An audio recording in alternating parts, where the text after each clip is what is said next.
Hello guys, welcome back to my channel. तो आज मैं बहुत खुश हूँ क्योंकि खुशी के कारण मोस्टली दो है। पहला तो 100 सब्सक्राइबर के ऊपर हो गया है। आई वाज नॉट एक्सपेक्टिंग, लेकिन हो गया, तो thank you to all the subscribers. और सेकंड है कि चेल्सी जीत गया, 3-0 से जीत गया मैच।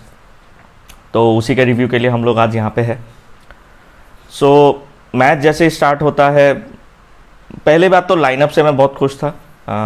एक मुझे थोड़ा सा ख़राब लगा कि नॉनी मेडुके को रखा। आई वाज एक्सपेक्टिंग कि नेटो खेलेगा, लेकिन नॉनी मेडुके के ऊपर भरोसा है शायद से एंजो मरेस्का को, तो वो उनको खिला रहे हैं।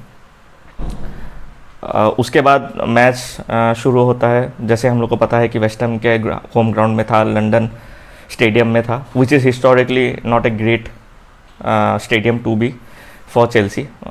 प्रीवियस रिकॉर्ड्स इतने अच्छे नहीं रहे हैं क्योंकि West Ham are pretty good in the home ground usually.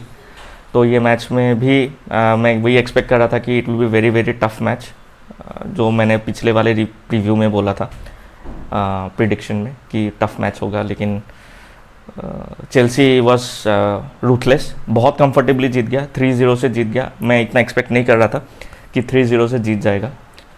तो मैच शुरू करते ही 3rd मिनट में जैक्सन का गोल, तो जैक्सन के ऊपर फाउल किया। उसके बाद फ्री किक में एंजो फर्नांडिस ने जैक्सन को पास दिया, फिर सेंचो ने असिस्ट किया और जैक्सन ने जाके राइट फुट से फिनिश कर दिया। गोलकीपर को बीट कर दिया उन्होंने। उसमें गलती ये हो गया वेस्ट हैम का कि दे वेर स्लीपिंग, मतलब ऐसा लग रहा था कि सो गए वो लोग, ट्रेनिंग फील्ड में काइंड ऑफ स्टफ, और उसी का अपॉर्चुनिटी का फ़ायदा उठा के गोल मारा। सेकेंड वाला गोल मेरा बहुत फेवरेट लगा मेरे को ये सीज़न सबसे, क्योंकि उसका बिल्टअप बहुत अच्छा था, काफ़ी सारे पासेस हुए उसमें, और लास्ट में काइसेडो का अमेजिंग पास सेंटर से पूरा डिफेंस को बीट करके, and absolutely cool finish by Jackson, outside of the foot से फिनिश किया। इट वाज प्रीटी कूल, मतलब कितना कंपोज्ड है, कितना उनको अपने एबिलिटी के ऊपर कॉन्फिडेंस है वो दिखाई दे रहा था। So it was a pretty good goal. और थर्ड गोल हुआ जैसे ही सेकेंड हाफ शुरू होता है, जैक्सन का असिस्ट काउंटर पे, और स्टनिंग फिनिश बाय पामा, लेफ्ट फुट से फिनिश किया उन्होंने, जो उनका फेवरेट फुट है उससे फिनिश किया। But apart from all this, score line हुआ या गोल हुआ, what made me happy was the substitutions. मतलब मुझे इतना खुशी हुआ सबसे पहले तो सब्स्टिट्यूशंस देख के, इन द सेंस उसमें दिखाई दे रहा था कि हम लोग का बेंच स्ट्रेंथ कितना स्ट्रांग है।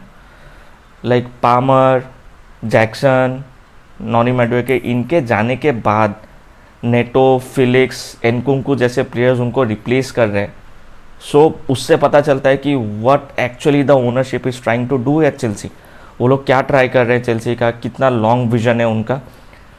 तो इट वॉज अमेजिंग टू सी, मतलब बहुत टाइम के बाद ऐसा लग रहा है कि रिलायबल सब्स्टिट्यूशंस आ रहे हैं। मतलब पिछले 2-3 साल से हम लोग वेट कर रहे थे कि कोई तो रिलायबल हो, क्योंकि एक प्लेयर भी मिस हो जाता है उस पोजीशन में तो दूसरा प्लेयर उस तरीके से फुलफिल नहीं कर पाता। लेकिन इस time I can see what the ownership is actually trying to do. हर पोजीशन में मोस्टली 2-2 प्लेयर तो है ही, मतलब आपका जेम्स नहीं है तो गुस्टो है, आपका नॉनी मेडुके नहीं रहेंगे तो नेटो रहेगा, एनकुंकू और जैक्सन, फिलिक्स और पामर। सो मतलब काफ़ी अच्छा वेल ड्रिल्ड है, मतलब काफ़ी अच्छी तरीके से उन्होंने प्लान किया है कि क्या विज़न है, कैसे करना है, किस तरीके से क्लब को आगे लेके जाना है। नाउ आई कैन अंडरस्टैंड कि ओनरशिप इतने सारे साइनिंग्स क्यों कर रहे हैं। साइनिंग्स बोलने के लिए तो अभी चेल्सी में एक्चुअली 44 प्लेयर्स है, लेकिन Enzo मरेस्का is working only on 23 या 24 प्लेयर के पूल से ही वो उनके ऊपर ही काम कर रहे हैं। तो that is a good sign Chelsea का सब्स्टिट्यूशंस, और मतलब काफ़ी अच्छा लगा देख के। This match revealed a lot, काफ़ी सारा रिवीलिंग था ये सब सेंस में कि what ownership is trying to do, how we are going to play different matches different tournaments में विदाउट किसी को, मतलब आप पूरा रन टू द ग्राउंड जिसको बोलते हैं कि उसको भगा भगा के ख़त्म ही कर दिया आपने उस प्लेयर को, वैसा सिचुएशन आएगा नहीं। Now it's upon the manager how he rotates the team, which is very important. Rotate अच्छी तरह से कर पाएगा तो सब कुछ अच्छा है, क्योंकि फिर इंजरी कम होगा, फिट स्क्वाड रहेगा तो हर मैच में बहुत अच्छी तरीके से compete कर सकते हैं. सो या और मैन ऑफ द मैच मेरे ख्याल से काइसेडो, मॉन्स्टर्स परफॉर्मेंस है. मैकिलिली और कांटे का याद दिला दिया मुझे उन्होंने, बट अगेन मतलब उतने उस तरीके से अभी उनको जज करना, उनके कंपैरिजन में रखना एक तरीके से गलत है, because he have to do this consistently, काफ़ी कंसिस्टेंटली करना पड़ेगा उनको, क्योंकि कांटे और मैकिलिली ऐसे प्लेयर उन लोगों ने लेगेसी छोड़ के गए वो चेल्सी में. मतलब मैकिलिली चैंपियंस लीग नहीं जीता, लेकिन प्रीमियर लीग ही है, is a premier league winner, he was a former Real Madrid player. Kante premier league winner है, चैंपियंस लीग विनर है. सो उस लेवल तक आने के लिए काइसेडो का अभी भी बहुत कुछ है, but I can see lot of potential, बहुत सारा पोटेंशियल है उनके अंदर. तो I think that will be all from my and. Please like, subscribe and please share the video. Thank you so much.